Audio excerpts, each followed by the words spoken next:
kale munnaffe webale nnyo by'otubuulidde. Ate bo abatuuze balumbye ekitebe ky'abambega ba poliisi okulaga obutali bumativu bwabwe olw'abannaabwe abaakwatiddwa. Bano badde beemulugunya olw'akabinja k'ababbi aka Al-Qaeda akasuza ekitundu kyabwe ku Tebuuche abeekalakaasizza beekikuba mutwe e Kabalagala. Abatuuze b'ekikuba mutwe Kabalagala batadde abakulembeze baabwe ku Nninga okuvunaana Umaru Mayinja amanyiddwa nga Al-Qaeda gwe balumiriza okubeera n'ekibinja ky'abavubuka abasiba nga batigomya abatuuze n'ebitundu ebyetoolodde Kampala. Okusinza ku batuuze akabinja k'abavubuka kano katulugunya n'abo abagaana okubeegattako nga n'abamu ku batuusiddwako obuvune baafa ate abalala okuli Shafik Sekabira apooja na bisago. Namusanga alina akaana akakutaawo kavubuka kaali katowe ayagala kakula nga egurupu ye kati ne mugamba osobola okuwa omwana oyo mutasojiddwa nga mwana nkusana mukubamu empira omuleka nakola ki n'agenda omukubira ki n'agamba ogenda kukola ki ate nkyalina ku piki tebanganya na gipaakinga ne bankuwa ebikonde piki negwa muwala nange nengweri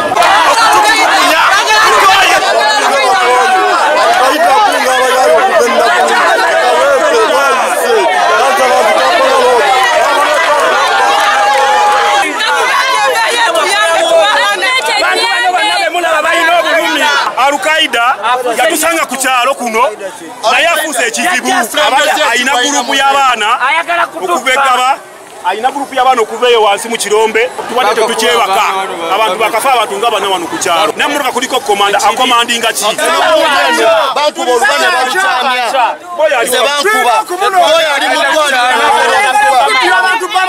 kiki abaana b'abantu bakuŋŋaanya nga bakozesa emize emibi agenda wano owulidde ki bwe bamuvaako ate ayagala batulugunya. Ssentebe w'ekitundu Vincent Mutaawe ategeeza nti abantu b'omu kitundu bali ku bunkenke olw'akabinja kano n'asaba ab'ebyokwerinda okubakwasizaako.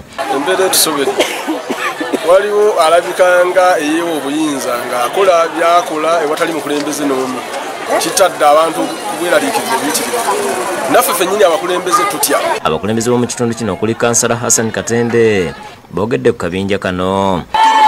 Kuba kino omusajja kubayita Al-Qaeda akoze ebintu byonna ku kyalo kinene naye polisi y'e Kabalagala erebereddwa. Mu kino poliisi okuva e Kabalagala ekutte abateeberezebwa okwenyigira mu kwekalakaasa ekyongedde okubajja mu mbeera ne bagomba ku kitebe ky'abambega ekibuli nga baagala okufuna obwenkanya.